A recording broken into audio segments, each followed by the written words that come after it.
Bonjour, aujourd'hui c'est la journée mondiale de l'autisme. Bonne fête à toutes les personnes autistes.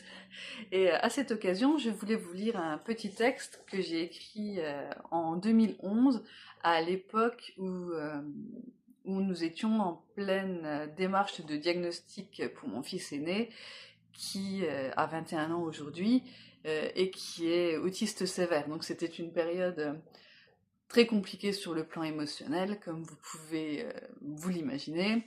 Et du coup, j'avais pris l'habitude d'écrire des textes que je publiais sur Facebook, des textes qui avaient pour sujet principal l'autisme, mais d'une façon quelquefois originale. Quelquefois, j'ai écrit des textes qui parlaient de choses du quotidien, et d'autres fois, ça part dans le fantastique, voire la science-fiction. Donc je vous montre parce que voilà, des parents m'avaient demandé de le publier, donc je l'ai fait. Voilà, un petit recueil qui s'intitule donc Les Dénormés. Et aujourd'hui, je voulais vous lire le premier de ces textes, qui est alors pour le coup complètement inspiré d'une vraie anecdote, et que voilà, je dédie à toutes les personnes handicapées et leurs familles qui se reconnaîtront dans ce genre de situation. Alors je vous préviens tout de suite que je ne lis pas très bien, même mes propres textes. Pourtant je sais lire depuis que j'ai 6 ans, mais je ne suis jamais à l'aise pour lire à haute voix. J'espère que ça ira quand même. Donc c'est un texte qui s'intitule La faute. Ce matin-là, Jules, 5 ans, avait voulu aller faire du toboggan au parc. C'est là qu'il rencontra le petit garçon. On aurait pu raconter l'histoire du point de vue du petit garçon, mais il aurait fallu pour cela disposer d'un média retranscrivant les sons, les odeurs, les sensations et surtout les images. Car l'univers mental du petit garçon ne se composait pas vraiment de mots. Le petit garçon ressentait le monde plus qu'il ne le traduisait en langage. Il en avait une perception plus vaste, plus riche et plus complète. Ce qui fait que souvent il avait l'air un peu perdu dans ce grand univers. Il était aussi souvent beaucoup plus heureux que les autres petits garçons, comme Jules, parce qu'il ressentait plus fortement et facilement la beauté du monde. Aussi cette histoire, quelle qu'en soit la fin, ne l'aura-t-elle probablement pas franchement affecté. Jules aperçut le petit garçon sur le toboggan. Le petit garçon criait 1, 2, 3 très fort, et se laissait glisser de toutes ses forces, en riant encore plus fort. Arrivé en bas, il sautait en battant des bras. Il avait l'air de bien s'amuser. Jules n'avait pas pensé jusqu'ici que le toboggan pouvait être si amusant. Il décida de jouer avec le petit garçon. Il essaya de faire du toboggan en criant lui aussi. Son grand-père, qui l'avait accompagné, le gronda. Jules trouva cela un peu injuste. Les parents du petit garçon, eux, le laissaient faire. En même temps, il devait s'avouer qu'il ne voyait pas ce qu'il y avait de particulièrement drôle à crier 1, 2, 3.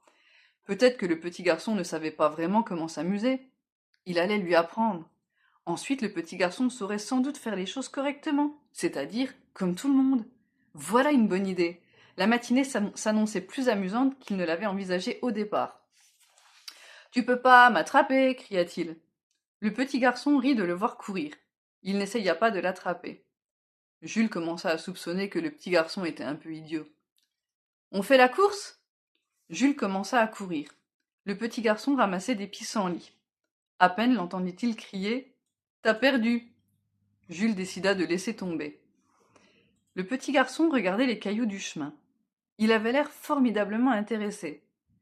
Qu'est-ce que des cailloux peuvent avoir d'intéressant? Se demandait Jules. Le petit garçon n'avait pas de mots pour le lui expliquer. En eût-il eu que cela eût été peine perdue. Les choses ont leur intérêt propre, et il est souvent vain de vouloir le faire percevoir à ceux qui ne le voient pas spontanément. Le petit garçon aurait toute sa vie pour apprendre cela, ce qui tombait bien, car il était d'une grande patience. Jules décida de faire un tour du parc sans plus se soucier de ce gosse bizarre, mais il ne pouvait s'empêcher d'être interloqué. Il revint bientôt là où était le petit garçon. Celui-ci regardait les poules en cage du parc en criant « Oiseau, oiseau !» Ses parents le félicitaient, comme s'il venait d'accomplir un exploit. Jules se dit que la bêtise devait être héréditaire. Il ne se le dit pas comme cela, car il ignorait l'existence, et donc a fortiori la signification du mot héréditaire. Mais l'intention y était. Il se remit à marcher sur le chemin. Le petit garçon le suivit. Jules essaya de lui montrer les chèvres. Manifestement, le petit garçon n'écoutait pas. Jules décida d'aller plus loin. Le petit garçon voulut alors lui donner la main pour aller avec lui. Mais Jules ne vit pas son geste. Il pensait seulement à quel autre jeu il pourrait jouer. Il noyait le petit garçon sous les paroles, et le petit garçon le regardait, par moments. À d'autres moments, il regardait le ciel, en disant « Nuage » ou « Avion » d'une voix étrange, même si Jules était en train de lui dire quelque chose.